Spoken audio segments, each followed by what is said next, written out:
Professor Quirinus Quirrell. When we were first introduced to Professor Quirrell, he seemed harmless, a nervous man with a stammer, perpetually wringing his hands and apparently terrified of his own shadow. Most students thought he was simply timid, and in a way they weren't wrong. Quirrell had once been a promising scholar who believed knowledge could shield him from danger, but his curiosity and ambition led him down a darker path. While travelling abroad, he sought out Voldemort, not to fight him, but to learn from him, a decision that would seal his fate. By the time he returned to Hogwarts, Quirrell was no longer just a man, he was a vessel. Voldemort had latched onto him, literally living on the back of his head, hidden beneath that strange purple turban. It turned Quirrell into something half-human, half-host, with his life tied directly to the Dark Lord's survival. He spent Harry's first year orchestrating elaborate plans to steal the Philosopher's Stone, from letting a troll into the castle to setting up deadly enchantments that only someone like Harry and his friends could stumble through. When the final confrontation came, the mask of cowardice slipped away. Quirrell revealed himself as a ruthless servant of Voldemort, willing to kill a child for the sake of power. But this was where his story ended. Harry, protected by the sacrificial magic of his mother, proved untouchable. Quirrell's attempt to seize him led to his own destruction, his body blistered and burned at the mere touch of Harry's skin. In his final moments, Voldemort abandoned Quirrell, fleeing like a shadow into the night, leaving him to crumble into nothing. He became the first Defense Against the Dark Arts professor to fall victim to the curse, and the most chilling reminder that the Dark Lord never truly cared for his followers, only for what they could provide. Gilderoy Lockhart. If Quirrell was all nerves and shadows, Lockhart was the complete opposite, flashy, loud and desperate for the spotlight. When he strutted into Hogwarts in Harry's second year, he brought with him a blinding smile, perfectly curled golden hair, and a stack of books all about himself. Magical Me, Break with a Banshee, Travels with Trolls. Every title painted him as a dashing hero who had single-handedly defeated dark creatures across the globe. He posed for portraits, signed autographs, and even decorated his classroom with moving pictures of his own face.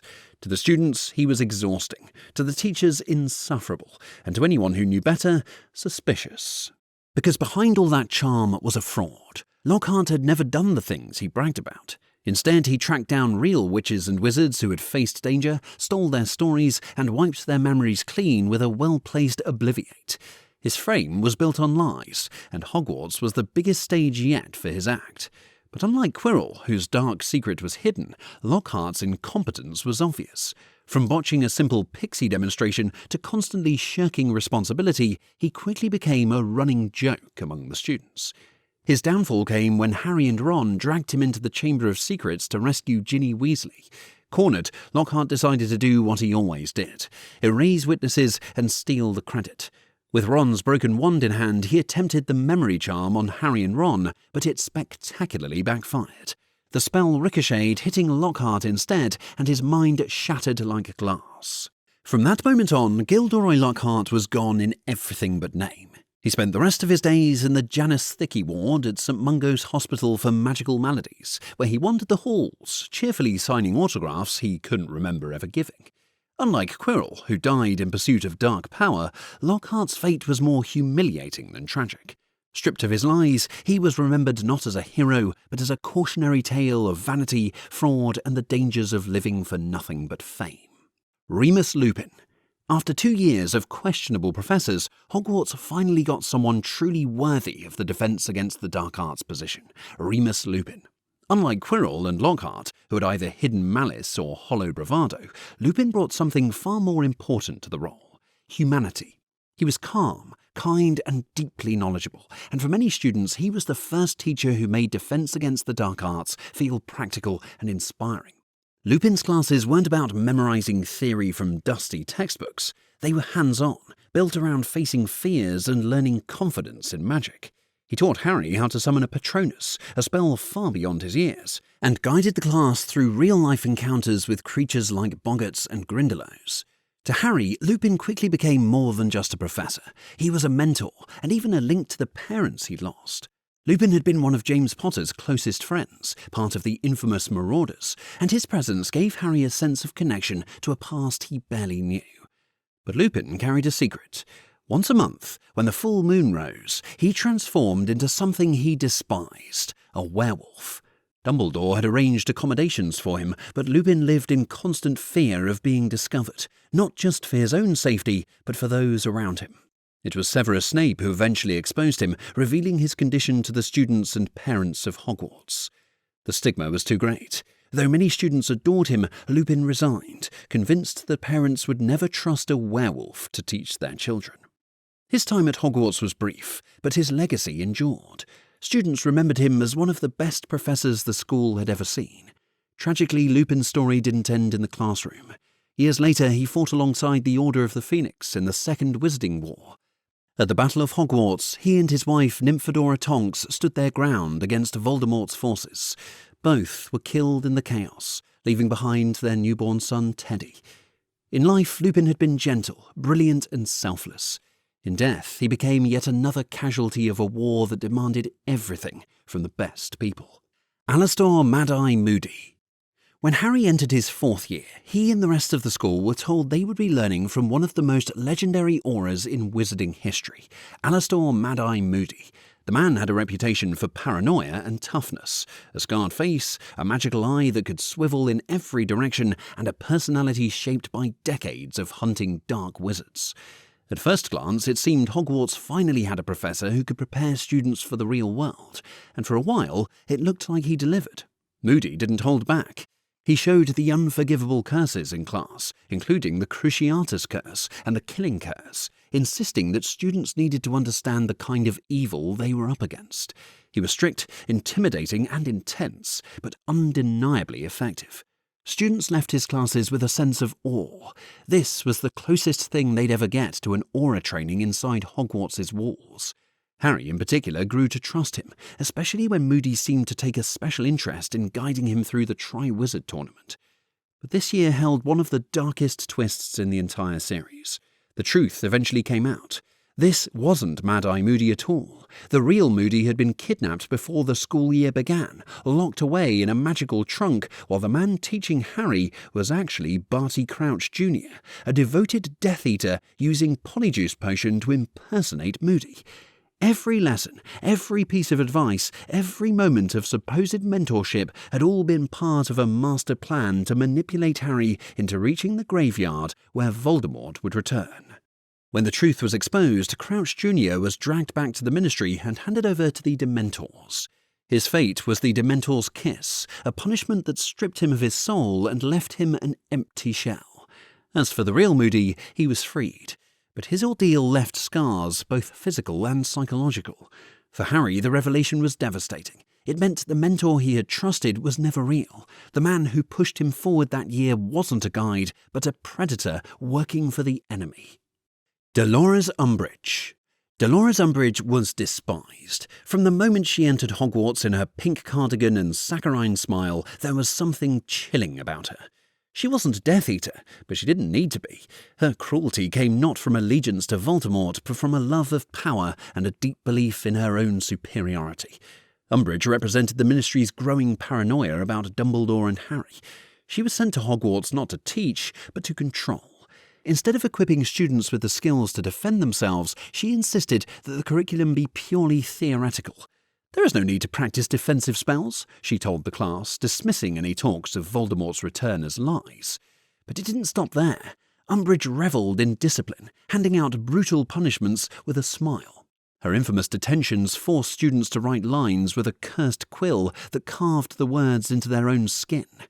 To Harry, she became a symbol of everything wrong with the Ministry, corrupt, arrogant, and blind to real danger. Her rise inside Hogwarts was terrifyingly fast.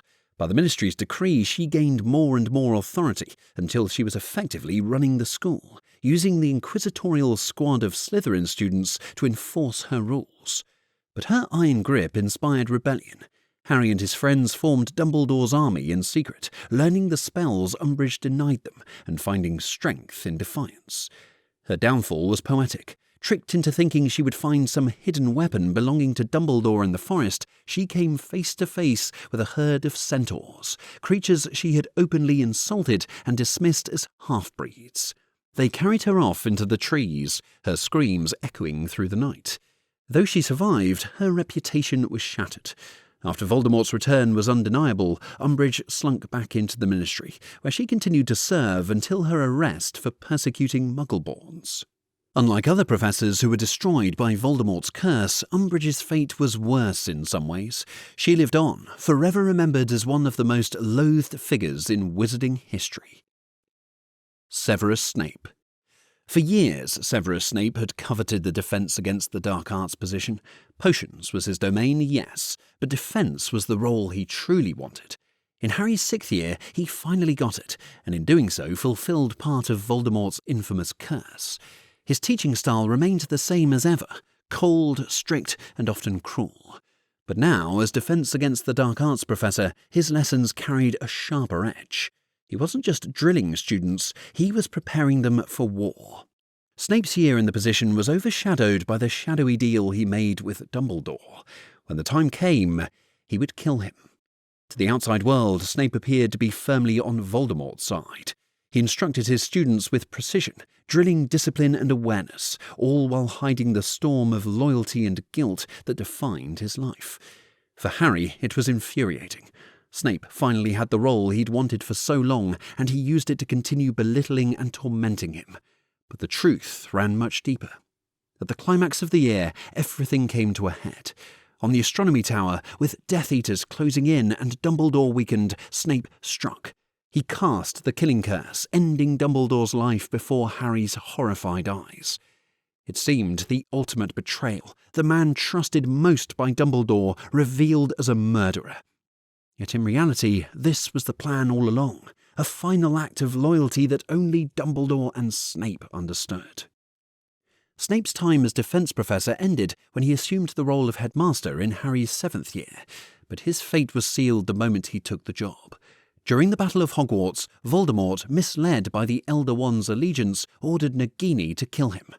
Snape's death was brutal, but in his final moments he passed on his memories to Harry, revealing the truth about his life.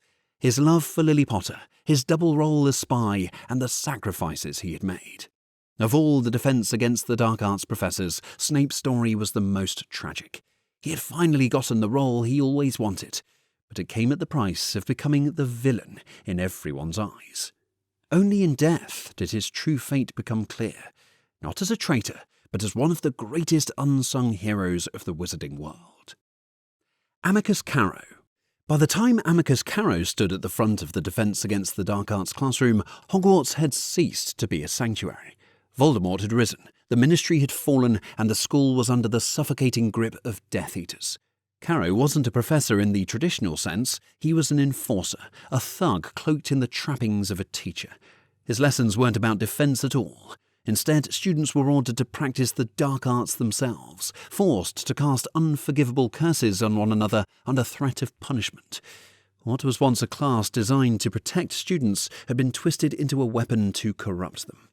Amicus relished the role. Cruelty came naturally to him, and he thrived on instilling fear. His sister, Alecto, taught Muggle studies with the same venom, and together they turned Hogwarts into a place of terror. Under their rule, punishments were brutal. Students who resisted were tortured, sometimes forced to inflict pain on their friends. Yet even in this darkness, rebellion stirred. Neville Longbottom, Ginny Weasley and the others refused to bow, and the Carys' heavy hand only fueled the resistance within the school walls. Carys' fate arrived on the night of the Battle of Hogwarts. As Voldemort's forces stormed the castle, the students and teachers rose against him. Amicus tried to force his way into Ravenclaw Tower, attempting to capture Harry, but was met with fierce resistance. In a moment that perfectly encapsulated his cowardice, he tried to betray his sister to save himself, spitting on Professor McGonagall when she opposed him. That single act was enough to seal his humiliation. McGonagall struck him down with a spell so forceful it left him sprawled on the floor, unconscious. When the dust settled after Voldemort's defeat, Amicus Carrow was rounded up with the other Death Eaters and sent to Azkaban. There, without Voldemort's shadow to protect him, he became nothing more than a bitter relic of a failed regime. Unlike Quirrell, who burned for his master, or Snape, who died for love and loyalty, Carrow's legacy was small and pitiful, a bully whose cruelty ended in disgrace.